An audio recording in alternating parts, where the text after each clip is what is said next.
लेकिन अफसोस की बात है आज हमारी जो ज़िंदगियों का अगर हम उठाकर देखें ना, अल्लाह के नबी की तालीमात तो ये है, मन तशब्बह बिक़ौमिन फ़हुवा मिनहुम, जो जिस कौम की मुशाबियत इख्तियार करेगा वो उन्हीं में से होगा। और आज हमारा मामला ये है कि हम मुकम्मल तौर पर उन्हीं की मुशाबियत इख्तियार करने वाले बन चुके। आज देख लीजिए हमारे कल्चर में क्या हम वेस्टर्न कल्चर को तरजीह नहीं दे रहे? सोचिए आप, गौर कीजिए आप, तरजीह नहीं दे रहे। इस्लामिक कल्चर को आज कौन फॉलो करना चाहते हैं? फॉलो करने वाले बाजी बन जाते, आलिमा बन जाते, मदरसे के टीचर बन जाते, अरबी पढ़ाने वाले उस्तादिमा बन जाते, इतेच नहीं तो आलिम दाढ़ी वाले टोपे वाले मौलवी साहब। उसके अलावा जो आम मुसलमान हैं, क्या उनके घरों में इस्लामिक कल्चर, इस्लाम हमारी पहचान कभी आती है? ये चीज़ें कभी दिखती है? ये चीज़ें मेरी बहनों, अल्लाह के नबी सल्लल्लाहु अलैहि वसल्लम ने मुझको और आपको उनकी हर चीज़ की खिलाफ वर्जी करना सिखाया है। इबादत है, रोज़ा इबादत है ना, इबादत में भी तुम उनकी मुखालिफत करो। एक रोज़ा रखते हो ना, तुम 2 रोज़े रखो ताकि उनको ये बात का पता चले कि हम तुम्हारी मुशाबियत इख्तियार नहीं करते। और यहूद इस बात का एजेंडा लेकर आज बहुत सक्सेसफुल हो चुके हैं कि हम मुसलमानों को उनके मकसद से दूर करना है। उनको बस क्या करना है, ये दुनिया के मामले में ढकेलते चले जाना, ढकेलते चले जाना, ढकेलते चले जाना। और वही मामला आज हो रहा है। यहूद का जो बच्चा रहता ना, आप अगर अल्लाह ने कभी आपको मौका दिया ना, यहूदियों से कभी मुलाकात कीजिए, कभी आप उनसे बात कीजिए। उनकी हर जुबान पर उन्हें जो भी कलिमा इस्तेमाल करेंगे, जो भी कन्वर्सेशन करेंगे, उसके अंदर उनका मकसद की बातें ज़रूर छुपी हुई होती है। वो कभी अपने मकसद से नहीं हटते। और आज हम मुसलमान अपने मकसद को छोड़ के ज़िंदगी गुजारते। आज हमारी ये पहचान बन चुकी है।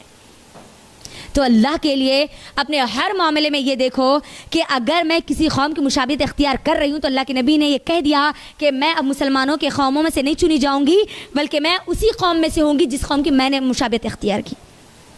आज हमारी लड़कियों को बेहया रहना, आज वो लोग पसंद कर रहे हैं इस चीज़ को, अपने आप को खोल देना लोगों के सामने, हाँ, अपने आप को जाहिर कर देना, अपने जिस्म को की नुमाइश करना। आज टिकटॉक पर देख लीजिए कितने मुस्लिम हमारे टिकटॉकर है, नहीं है, मुसलमान लड़कियां हैं। कॉलेजेस में देख लीजिए, क्या ख्याल होता है इस बात का कि मैं मुसलमान लड़की हूँ तो पर्दा मेरी पहचान है, मैं पहचानी जाऊंगी तो हिजाब से पहचानी जाऊंगी, मैं अपना निकाब नहीं निकाल सकती चाहे कितनी ही मजबूरी क्यों ना हो, मैं खूबसूरत अपने चेहरे को बनाकर गैर महरम के सामने नहीं निकल सकती क्योंकि मेरी ये पहचान नहीं है, ये गैरों की पहचान है। हमारे घरों में जो निकाह होते हैं उसके अंदर मुझे बताओ, क्या ये हिंदुआना रस्म और रिवाज की मुशाबियत इख्तियार नहीं कर लेती? बोलो, रहती नहीं रहती? हमारे आज मुसलमानों की शादियों को देखे ना, वल्लाह इतनी तकलीफ होती है कि ये मुसलमान का घराना ही है या नहीं, इस बात पर शक होना शुरू हो जाता है। वही वीडियोग्राफी, अब वो थोड़ा मामला कम हो रहा लेकिन होने वालों के घरों में और आगे बढ़ रहा। 3 हाल ही में हम एक वलीमे की सेरेमनी में गए हुए थे, मालूम नहीं था कि वहां पर वीडियोग्राफी चल रही है। सिर्फ दुल्हन की वीडियो लेने के लिए 3 वीडियोग्राफर वहां पर मौजूद थे, सोचिए। और स्टेज पर उसको डांस करवा रहे हैं। वल्लाह हमने अपनी आंखों से देखा, वो डांस कर रही थी, वो गोल घूम रही थी। किसकी शादी? मुसलमान की शादी। क्या ऐसे मुसलमानों पर कल क़यामत के दिन गर्व होगा? क्या ऐसे मुसलमानों को कल क़यामत के दिन अल्लाह रब्बुल आलमीन अपने चेहरे का दीदार करवाएंगे? सोचो, अल्लाह के नबी सल्लल्लाहु अलैहि वसल्लम ऐसे किरदार के लोगों को देखकर खुश होंगे कि जामे कौसर अपने हाथ से पिलाएंगे? सोचो, कोई आइडेंटिफिकेशन नहीं, कोई शनाख्ती नहीं है।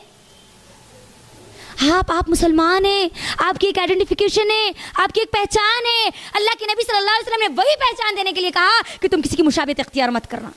हाँ, तुम्हारी कोई और मुशाबियत इख्तियार कर सकते, उसके अंदर मुशाबियत इख्तियार करने वाले के लिए भलाई है, लेकिन तुम किसी और की मुशाबियत इख्तियार करोगी तो उसमें तुम्हारा बहुत बड़ा नुकसान है, बहुत बड़ा नुकसान है। दुनिया में तो है ही, आखिरत में बहुत बड़ा है। तुम मुसलमानों की लिस्ट में नहीं होंगे। सोचो थोड़ी देर के लिए, दुनिया में मैं अपने आप को मुसलमान कहने वाली, कल क़यामत के दिन मैं गैर कौमों में से अगर चुनी जाऊं तो सोचो उस दिन हमारी कितनी बदनसीबी होगी, है ना? क़यामत के दिन तो आने वाला है। एक मुसलमान का यकीन है एक मुसलमान उस वक्त तक मुसलमान हो ही नहीं सकता जब तक कि वो आखिरत के दिन पर ईमान ना लाए। सोचो, मैं भी होंगी, आप भी होंगे, अपना अपना खुद का मामला होगा, मी माई सेल्फ का मामला होगा। वहां पर दुनिया में हम मी माई सेल्फ का मामला देख रहे हैं ना, वहां पर असल मी माई सेल्फ का मामला होने वाला है। कोई नहीं हमारे साथ, कोई हमारे हमदर्द नहीं होंगे वहां पर। तो क्या मैं यही आइडेंटिफिकेशन लेके जाऊंगी अल्लाह के सामने? क्या यही मामलात, यही चीजें, यही अमाल क्या मेरे दाएं हाथ में देने के काबिल बनेंगे? क्या उन खुशनसीब लोगों की लिस्ट में फिर मेरा नाम भी आएगा इस तरीके से जिंदगी गुजारने के बाद? अल्लाह मौके पे मौका दे रहा है, लेकिन फिर भी हम अपने आप को सुधारने के लिए तैयार ही नहीं है। मुसलमान कौम तो एक इनकलाबी कौम थी, वलवले वाली कौम थी, जोश वाली कौम थी, वो कौम थी जिसको देखकर कौमें बदल जाया करती थी। आज हमारा हाल ये बन चुका कि हम कौम को दूसरे कौमों को देख के बदल रहे हैं। वजह क्या है मालूम है? इसको छोड़ देना, इससे दूर हो जाना। क्या किया हमने? अल्लाह ने हुर्मत का महीना जो बयान किया कुरान में ही कहा ना, अल्लाह के रज़ी के महीनों की गिनती 12 है। ये हुर्मत वाले 4 महीने कैसे मालूम हुआ? कुरान से मालूम हुआ ना। कुरान ही नहीं पढ़ेंगे, कुरान को रमजान खत्म, रमजान आया, कुरान का महीना आया, उसके बाद हमारी जिंदगी में कुरान ही कहाँ रहता? मेरी बहनों, अल्लाह के लिए, अल्लाह के लिए, अल्लाह का वास्ता, हजारों बार अल्लाह का वास्ता देकर कहती हूँ, अपनी जिंदगियों को हर रोज 1 घंटे के लिए कम से कम कुरान से जोड़ दो। 1 घंटा मेरे आखिरत का वो हमेशा हमेशा के जो दिन है ना, आखिरत का दिन, उस दिन को मेरे लिए सुकून का दिन करने वाला हो सकता है। ये दुनिया में दिया गया 1 घंटा, खाली हर रोज दिया गया सिर्फ 1 घंटा। चाहे मैं कितनी मसरूफ क्यों ना हो, मेरे कितने ही काम क्यों ना हो, मेरी जॉब क्यों ना हो, मेरे बच्चे क्यों ना हो, मेरे घर का शेड्यूल कितना ही बिजी क्यों ना हो, मैं उनमें प्रायोरिटी दूंगी। 1 घंटा अल्लाह के लिए होगा बस। मैं वल्लाह अल्लाह की कसम खाकर कहूंगी कि 1 साल में हमारी पूरी जिंदगियां बदल जाएगी, 1 महीने में हमारी जिंदगियां बदल जाएंगी। एक शौक, अपनी खुद की एक पहचान आपको महसूस होंगी। लेकिन ये काम करना पड़ेगा ना, तो तब होगा ये काम। तो बात क्या समझ में आई हमको? मैं मुसलमान हूं तो मैं किसी की मुशाबियत इख्तियार नहीं कर सकती, ना खुशी के नाम पर, ना दिल की खुशी के नाम पर, ना अम्मा बाबा की खुशी के नाम पर, ना सास ससुरे की खुशी के नाम पे। मैं किसी की भी खुशी के नाम पर, एक ही छे बेटी है, एक ही बेटा है, एक ही बार शादी होती, एक ही बार घर बनाए, 1000 बार आप घर बना सकते। एक ही बार शादी होती, अगर उन्हें बेवा होगी तो दूसरी बार भी फिर उसको शादी करना पड़ता।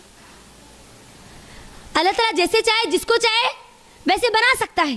लेकिन आप अगर अल्लाह की शरीयत को तोड़ेंगे, अगर हम अल्लाह के कानून को तोड़ने वाले बनेंगे, तो सुन लो, फिर हम वही लोगों में हमारा शुमार होगा, यहूद और नसारा की तरह, जिन्होंने उनकी जो पसंद की चीज़ें थी वो ले ली और जो उनके पसंद की चीज़ें नहीं थी वो छोड़ दी। यही तो था ना उनका मामला। यहूद का मामला क्या था? यहूद क्या करते थे? उनको जो समझ में आई चीज़ वो ले लेते थे, जो उनको समझ भी नहीं आई वो छोड़ देते थे। आज हमारा भी मामला हुआ नहीं हुआ? हाँ, लोग हम बहुत बोल रहे, नमाज़ पढ़ लेना, पढ़ लो भाई।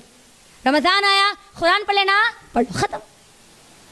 कुर्बानी के दिन आए, कुर्बानी दे दो, ईद उल अज़हा है, कुर्बानी नहीं दे तो कैसा कुर्बानी, मतलब यानी मतलब जो चीज़ों की ज़रूरत है बस वो ले ली, बाकी की जो शरीयत हमको समझ में नहीं है उसको छोड़ दिया। शिर्क का मामला, हाँ चलता जी, सब चलता नहीं, दौड़ता आज हमारे मुसलमान माहौल और माशरे में।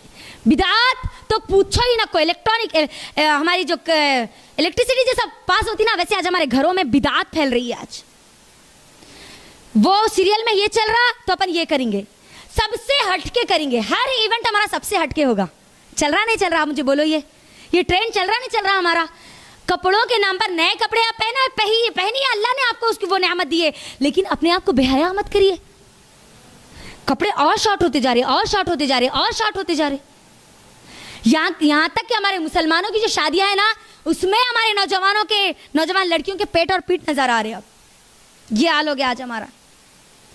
पहले हुआ करता था एक अच्छे खासे उम्र की खवातीन की नजर आए, अब तो हमारी लड़कियां पूरे बगैर अस्तर के आस्तीन आज हमारे नजर आते हैं, है ना, फ्रॉकों में, है नहीं है, छोटे डालो, अगर डालना भी तो शॉर्ट। जिसका जितना ईमान होगा ना, उसके उतने कपड़े होंगे, इस बात को याद रख लीजिए, याद रख लीजिए। कपड़े आपकी पहचान है। और सबसे ज़्यादा मुशाबियत किस में होती मालूम? शैतान हमारे नफ्स में बैठा हुआ है ना, अल्लाह ने उसको जगह दी ना, वो तो उभारेगा, ये अच्छा लगता है, देखो ये ट्रेंड चल रहा है, एक ये नया फैशन चल रहा है, चलो वो लोग अभी तक नहीं करे, हमारे खानदान में आज तक ऐसी शादी नहीं हुई, हम वैसी धूम वाली शादी करेंगे। तुम्हारी ये धूम की शादी तुम्हारा आखिरत में मस्त बाजा बजाएगा। सोचो थोड़ी देर के लिए, है ना। हमारे बच्ची की शादी एक नंबर शादी हुई, ऐसा तो कोई करे ही नहीं अभी तक। मतलब हम कर रहे क्या, हमारी नफ्स हमको बना रही क्या, गैर कौमों की मुशाबियत इख्तियार करने वाली बना रही, ये अहम चीज़ है। तो हमको करना क्या होगा यहाँ पर, आप करिए नए नए ट्रेंड जो भी कुरान और हदीस के मुताबिक उसको फॉलो कीजिए आप, उसके अंदर कोई हर्ज नहीं है। लेकिन कोई हम ऐसा ट्रेंड फॉलो नहीं करेंगे जिस पर अल्लाह की शरीयत को कॉम्प्रोमाइज़ करना पड़े। बात आ गई समझ में? हाँ, अच्छा लिबास पहना है पहनिए, न्यू फैशन का पहना है पहनिए, लेकिन उस पर अल्लाह की शरीयत कॉम्प्रोमाइज़ नहीं होगी। अल्लाह ने हमको पर्दे का हुक्म दिया, हाँ वो कॉम्प्रोमाइज़ नहीं होगा। हाँ, लॉन्ग फ्रॉक पहनेंगे, जो पहनना अच्छे से पहनेंगे, पर्दे के साथ, हमारे जिस्म की नुमाइश करते हुए नहीं।